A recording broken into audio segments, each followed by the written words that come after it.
Welcome to Research Matters, an online show that is all about communicating the research taking place at NUST in efforts to promote the university's research agenda and the impact thereof.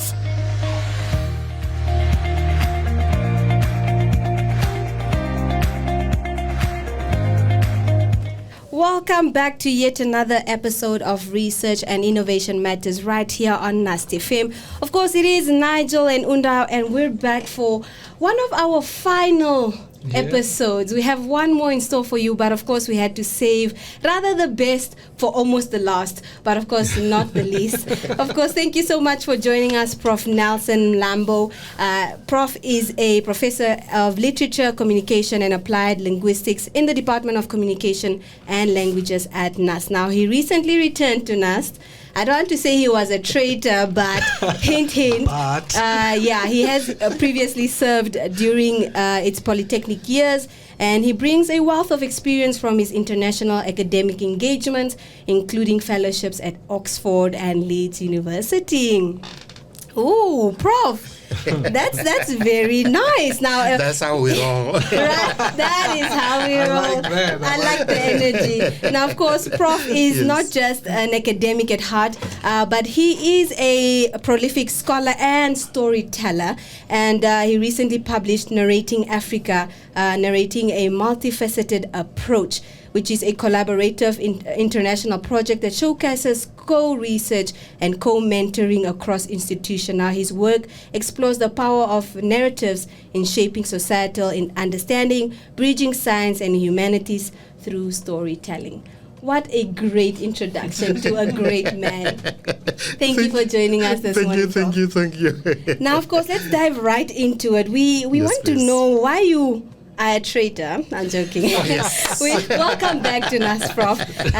Of course, you have served us during the polytechnic years, and now you're returning as a full professor to NUST. How would you describe this new chapter of your academic journey back at NUST?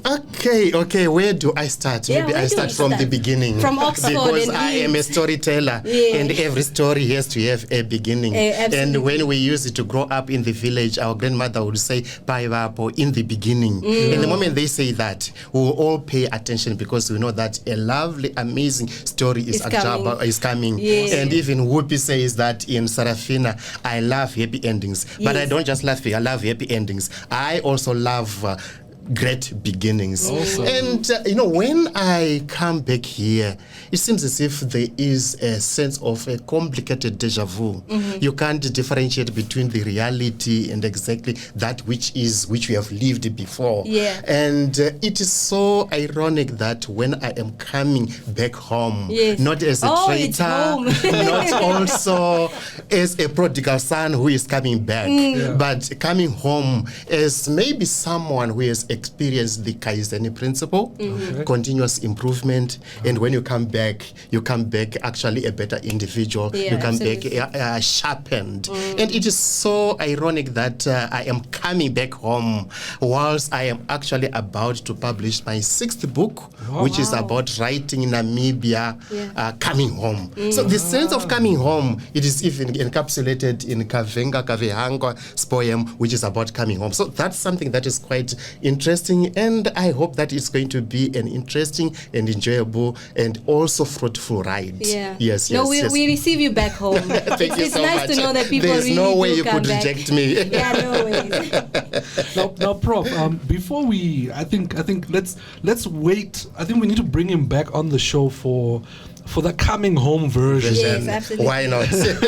but you recently launched a book, and it's evident, I mean, from what you're talking about now, that you love storytelling. Now, you recently launched a book on Narrating Africa. Please tell us a bit more about that. Okay, Narrating Africa, Narrating Namibia. You can see, I think, the bifurcation of the title. That is the aspect to do with Africa and the aspect to do with Namibia. And it is the Namibian aspect which I want to emphasize, because you realize that when it comes to research which is context specific is critical. There is no story which can be told about us without us. Yeah. And when we look at this a book which we actually published just this year, it is a book which is all about Namibia. Yes, it certainly starts with Namibia, because remember, there is a theory which is called Afrocentrism. And Afrocentrism is talking about how you need to project your own worldview, which is starting home. And when we start home, it means that we have got a better view of the world. And it enables us not only to be able to read the word, but also to be able to read the world from a Namibian-centric perspective.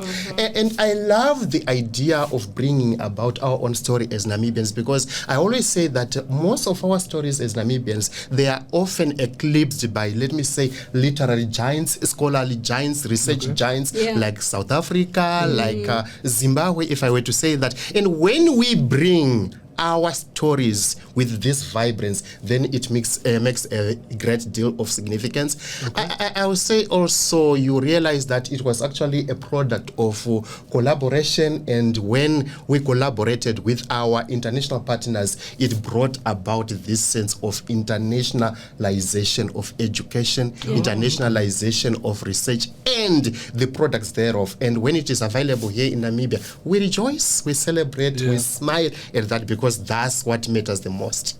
Absolutely. Yes. Now, there is no research matters without bringing in the element of science. So I really want to speak to Prof about how narratives can contribute to research innovation, especially within a science and technology orientated institutions such as NUST.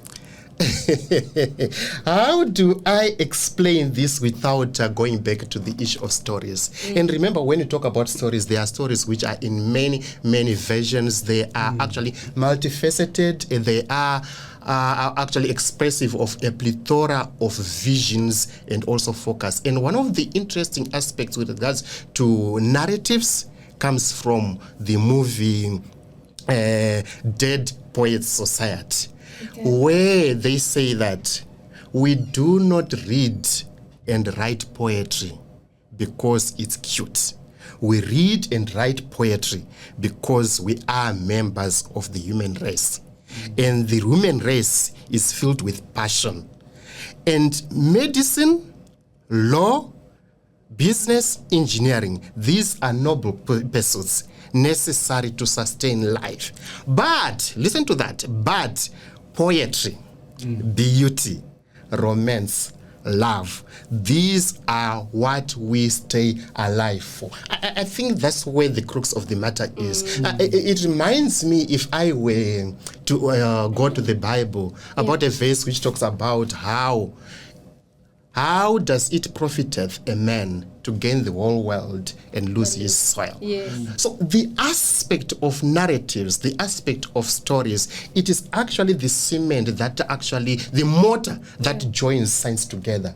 Because without narratives, without stories, because after we have been to the laboratory, after we have been to the field, we want to come back and actually retell our stories, relive our stories, and that is where narratives come, because we must tell our story, we must enjoy life. At one time I was saying that maybe I am a self-proclaimed ambassador of the Professors Club of Happiness, because happiness has to be the ultimate goal, because that's what we need to do. We need to research, and then when we research, where exactly is the human factor? The human factor is actually through narratives. Instead of enduring, we must also be enjoying.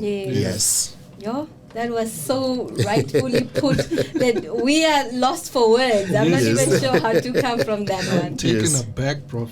And honestly, I think that becomes the real crux of researchers speaking about their work. You know, that excitement, the fulfillment that comes from the work. Exactly. And so from that perspective, what would you tell fellow researchers about talking about passionately about their work? Okay, you know, we say that joy is never joy if it is not shared with any other person. You can accomplish everything, but after accomplishing everything, what is it going to profit you if you cannot share it with other people? So the concept of sharing, remember, we are from Africa, we are from Namibia, and we have got the concept of Ubuntu, and Ubuntu is all about sharing. And we are also talking about the idea that in Africa we share everything, of course, except our spouses. Because that route we don't go. So when it comes to young researchers, when it comes to researchers in general, especially if we are to have what I call a 360-degree approach to the research which we do, and we share it in different platforms, then that makes a lot of sense. Let me just pride in one aspect about my own personal life, because we spoke about spouses. I remember last year I went to Thailand at Chulalongkorn University, and it was such joy to actually share the podium with my wife. And mind you, my wife actually is in health sciences. She's a doctor of nursing science. She's a midwife, and I come from narratives. And our narratives, especially when it comes to literature, is not just about grammar, it's not just about language. You know, it's all about life. That's how I even define literature. Literature is life, and literature enables us to read the word and also read the world. And when we joined our hands together and presented at that platform, talking about health, talking about humanity, it was such joy. And these are the stories which we actually need to share, because that's where narratives come in. Because after we have done everything, we need to actually clothe it using the appropriate grammars of articulation, which enable us to reach out to the world outside there. That's why even the issue of language actually becomes critical. The language which is actually palatable, the language which is able to entice us, which is able to make us shine, not above the rest, but above the best. That's what we need to do. Sure. Prof, you're just dropping balls. It's giving mic drop. But I actually wanted to ask. Narratives. It seems as though you come from a home of accomplishment. Was that the same as a child? Were your parents very academically driven and they had these big dreams that you now fill those shoes, because your drive and the happiness you chase within your work is commendable? My parents, I wouldn't say that they actually went to school that far. But what exactly are we talking about? Is it the modern type of school or the other type of school that is the traditional? That's where the indigenous knowledge systems come into place. That's where storytelling comes into place. When we used to say paivapo, when we used to say once upon a time, and we were sitting there and we talk about here and baboon, and that is where we need to go back to. And Achebe talks at great length about that, going back to the source, going back to the roots, going back to our stories about ourselves, stories which have got a soul, a national ethos, and a focus and a vision with regards up to who exactly we are, and also our identity. Number one, as human beings, and then number two, as Africans, number three, of course, as Namibians. Not that it has to be number three. And I remember when we would tell stories, and we would even say that ndipo pakafira sarungano. Maybe Nigel would know about that. That is where the storyteller died. The story itself does not die, but the storyteller is the one who dies. And Achebe Ngugi actually says that literature, stories are the soul of the nation. And I enjoy, you know, when it comes to narratives, if I were to digress a little bit, you realize that we live with narratives. And one of my best narratives, do you know which one it is? Namibia, land of the brave. Freedom fight, we have won. And that is poetry, that is music, and that is exactly what we live for. That's what the Dead Poets Society actually will say. So narratives are part and parcel of us, and we can't differentiate narratives from our everyday life. Yes. Now, Prof, talking about that, I mean, you took a very strong point from the Namibian national anthem. Yes. Maybe you can further elaborate how creative writing promotes awareness and action around sustainability. Okay. When it comes to narratives, I gave an example of folk tales themselves.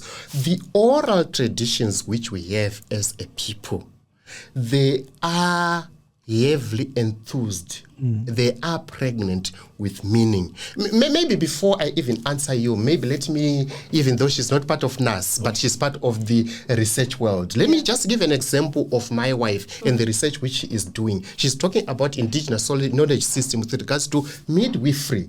What exactly are the practices which we do on a day-to-day basis when it comes to maternal mental health? Some things which are mundane, which are every day, which are insignificant. Yet when you try and fathom the significance thereof, you realize that, our old people were actually clever. They knew what they were doing. And this draws me to your question, Nigel, with regards to sustainability. Not just sustainability, but sustainability in the face of climate change. Because one of the areas which I am researching, especially with funding from Leeds University, I was a fellow at Lucas and Larry. Lucas stands for Leeds University Center of African Studies. Maybe we should start one even here. So people from Reed, we are challenging you to challenge us so that we can come up with that. You realize that we have got our own way of perceiving the world around us. That is where context-specific research actually comes into play. To say that what exactly was it that enabled our ancestors to actually not only live in this world, but enjoy this world? What sort of knowledge systems can we tap from them and then we use them? And I have especially looked at the Herero genocide. And when I looked at the Herero genocide, I looked at it and said, okay, number one, what are the survival strategies which us as Hereros, if I were to say, had, which enabled us to survive? Because we were able to survive and tell the story. It is Achebe who says that we oftentimes stand on the yard of a coward to actually point at the grave of the one who was brave. And now when we look at these stories of survival, these stories of, for example, Mama Namibia, we look at a girl child. Look at the power of narratives. A girl child who was able to survive for 6 years in the wilderness.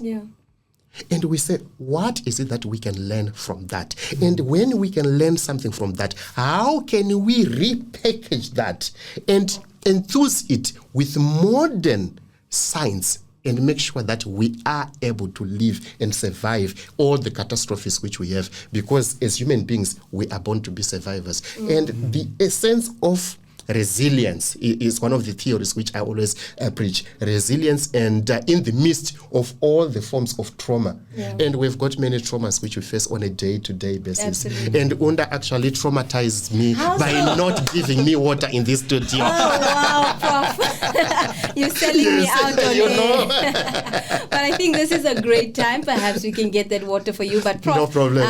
You requested this jam by Hillsong. Yes, ma'am. And this is In Control. Yes. What does this song make you feel? Where does it take you when you listen to it? Do you get a lot of sense of gratitude, perhaps, for how far you've come in this life? You know, a song is a piece of poetry, and I love poetry because poetry are words which are packaged in such a way that you need to dig deeper and deeper, as if you are digging for diamonds. Remember, we are from Namibia. And when you listen to the words, how do you position yourself in such a way that you peel these words gradually as if you are peeling an orange so that you can enjoy the vitamin C which is thereof? So listen to the words and you'll see. All right, stay tuned and enjoy. Welcome back. It's still Research and Innovation Matters right here on NUST FM. It is Unda and Nigel here in studio alongside Prof Nelson. Now, Prof, Nigel has a lot in store for you because he says you are so passionate about the things you talk about, especially when it comes to narratives. So Nigel, take us away. Yes, Prof. I think when we were preparing for this podcast, we were discussing about STEM and shape, and I think we were stuck with the word STEM as we know it, and you threw in a bit of spice in there, as a storyteller rightfully always does, like giving you a cliffhanger. So Yes. you went beyond just the STEM, and you said STEAM, and I don't know if it's STEAM or STEM, but I'll let you just tell us what is STEAM or STEM and what is shape, and how does that all tie in narratives and in storytelling, especially within the academic space. Okay, thank you so much, Nigel. You are reminding me of the words of Barack Obama when he said that it is not that Senator McCain doesn't care. It is only that he doesn't get it. So I'm saying so because I want to be steamed up, Yes. When you're steamed up, you actually attain a heightened sense of awareness and sensitivity to some small issues which affect humanity. And that draws me back to the word inspiration. And that's the inspiration which I want to actually share with our listeners with regards to our world today. And the word inspiration in itself comes from the word inspirare, which means to breathe life into. Okay. So in what ways can our narratives, our stories, the arts breathe life into science, technology, engineering, and mathematics? That's where now we say that in addition to STEM, we need to actually talk about STEAM, where there is the valorization of the A as well, because the A is talking about the arts. Because remember the Dead Poets Society when they say that, but poetry, beauty, romance, love, these are what we live for. The idea of living for. That's where we actually bring about the idea of what? The arts. In what ways are the arts significant and relevant? I think our founding fathers were very clever when they came up with the Ministry of Education and Culture. The cultural, the artistic perspectives are exactly what we need to think about and valorize. And of course, you realize that the arts can also bring about a difference with regards to our economy. But before we even talk about the difference within our economy, but how about ourselves as individuals? Remember the other phrase which I brought about to say that instead of just enduring life, we must be enjoying life. When I bring about, I am from the world of literature, and if I start to recite some novels right now, I will be inspired. When I read a novel such as Nervous Conditions by Tsitsi Dangarembwa, and it opens and it tells me, I was not sorry when my brother died. Neither am I apologizing for my callousness, my lack of feeling, if you may call it. We wonder, how can someone say that I was not sorry when my brother died?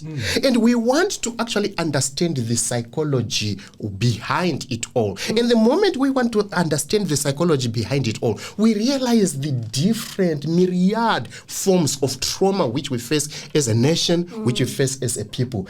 And the moment we do that, we realize that beyond mathematics, beyond science, beyond technology, as the backbone of our economies, we need to think beyond that and actually valorize, bring forth the idea of the arts. The same applies to shape. It is actually a concept that is popularized in the UK at the moment, because they are saying that the social sciences, the humanities, and the arts, they need to be for the people, first and foremost, and the economy. So that's where the idea of shapes comes in, to say that everything which we do, our endeavors, they need to be for the people and the economy. Because if we do not valorize the people themselves, then we have development that is too humanoid,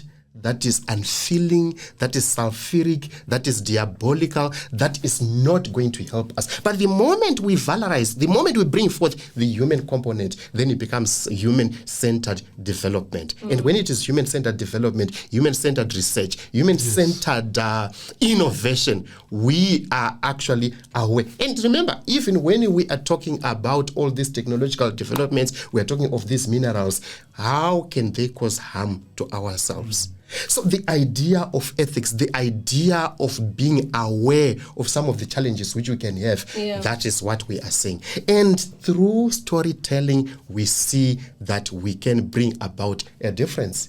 Yes. Now, Prof, I just want to bring us back to the Namibian context. Yes. Just like many African nations, Namibia is redefining its narrative on development and identity. Now, how do you think that literature and narrative studies can contribute to the national dialogue? I went to this other country and I was presenting at a conference. And when I was presenting at the conference... Prof, why are we not naming the country? This other country. It's very suspicious. Very Since you suspicious. say that you are going to call us and call me for another day, I am going to actually mention that country. Another cliffhanger. Then, Storytellers, I tell you. do you know that I was told that, okay, so you are from Namibia, and does Namibia actually have literature? Do we even have Namibian authors? Oh, wow. And I was shocked. And when I started to talk about my presentation, I introduced or reintroduced the concept of transportation and the concept of verisimilitude. And transportation simply not according to those who are from engineering, but according to a broader perspective. Transportation is a situation whereby the stories which are told can actually transport you from where you are to an even broader world and enable you to dance the dance of the broader world after you have danced, of course, your own dance, because first and foremost you must be able to dance your own dance. Absolutely. And then after that you can dance other people's dances. And when you read, for example, the story or the novel The Purple Violet of Oshando, I think it's a Namibian classic, and when you read that, it brings to you a heightened sense of relatability. And when you've got a heightened sense of relatability, that's what you call verisimilitude. Where Unda, you close your eyes, and when you close your eyes, you do not see the novel in black and white, but you actually see these activities, these characters being active and being within your own world. And when you see them actually doing that, then it can actually bring two perspectives. Number one, you see that it can bring about a sense of hedonism. And when it is hedonism, it's a situation whereby you have that enjoyment which makes you to continuously read the novel and you don't want to let it go. Even your mom will scold you because the pot is burning, because you can't let go of that novel. Number two, that's hedonism, the sense of enjoyment, because stories are there to be enjoyed. Look at when we go for graduation, that song which is sung, is it in Latin? The moment it is sung, you know, some emotions are provoked inside of you. And the graduates, you can see them, the way they are already, their hearts are palpitating with joy. And then the other dimension is that of the didacticism. And when you talk about the didacticism, we're talking about what sort of moral lessons, what sort of lessons do we gain from there? Remember, it's Achebe who says that a fly that has no one to advise follows the corpse into the grave. That is wisdom. And when we look at our stories, they are pregnant with meaning. They are there to conscientize us with regards to the daily activities, which can be either for us to try and emulate or for us to run away from. If I were to remember, I'm a storyteller. You make me want to go to a novel called Waiting for the Rain. It's my classic. I always want to enjoy it. we see on page 1 where it says things are happening here and there, and whether you can see them, you can't say that the old man doesn't see them.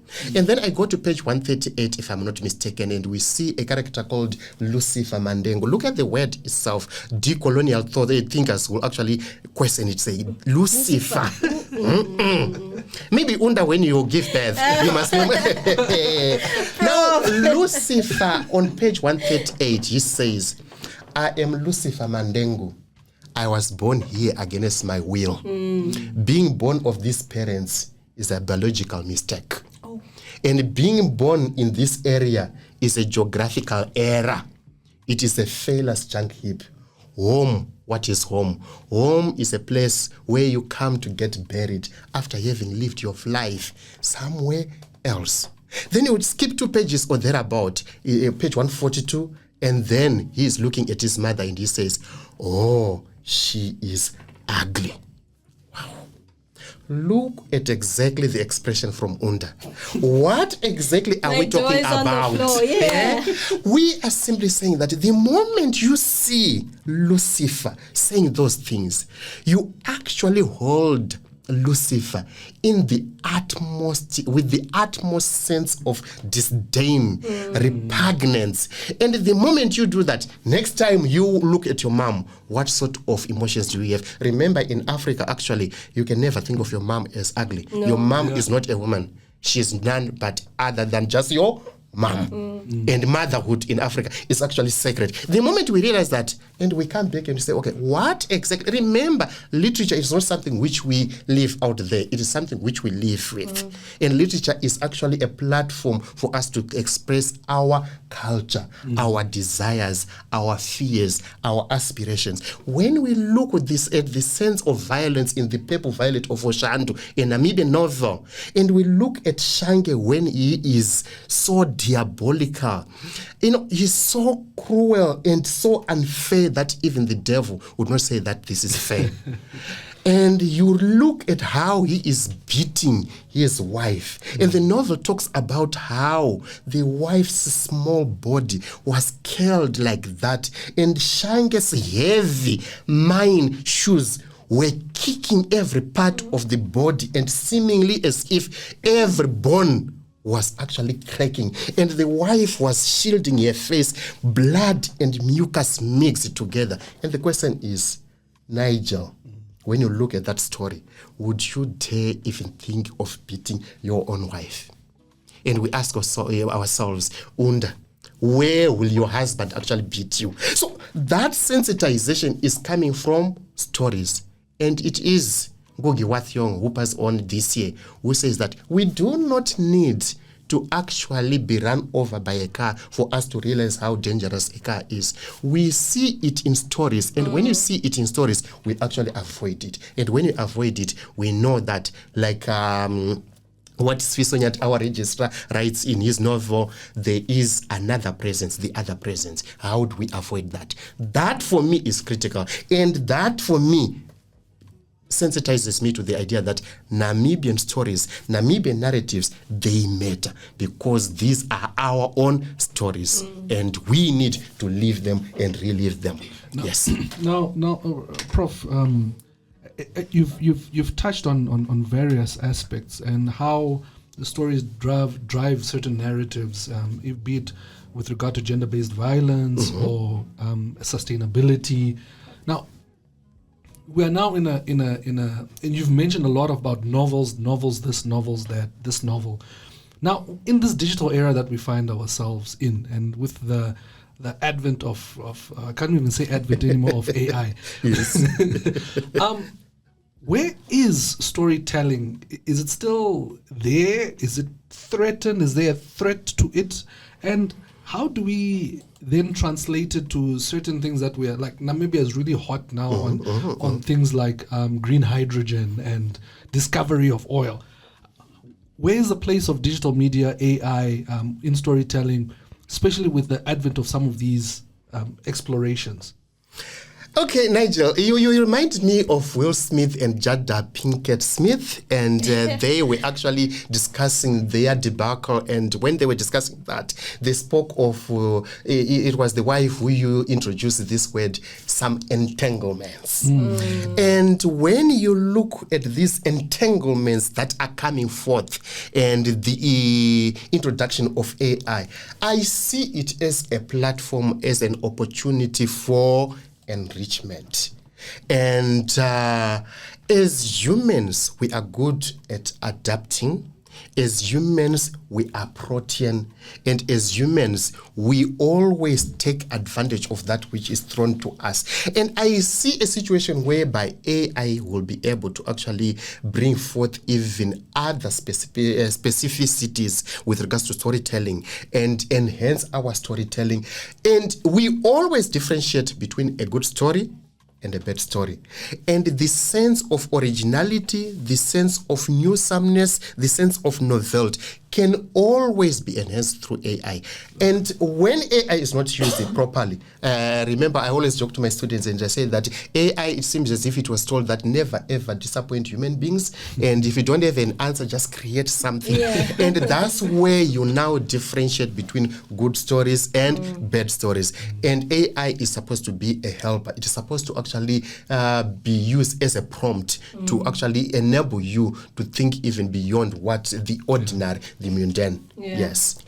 Oh, wow. Prof, I think this brings us to the end of such a very insightful but very different conversations that I've ever had in the studio. Yes. I think this is one of those that remind you of what is most important. You can have all these academic achievements, but I think at the end, the principle is to enjoy what you're doing, to find fulfillment and happiness in the work that we put out. So thank you so much for that reminder.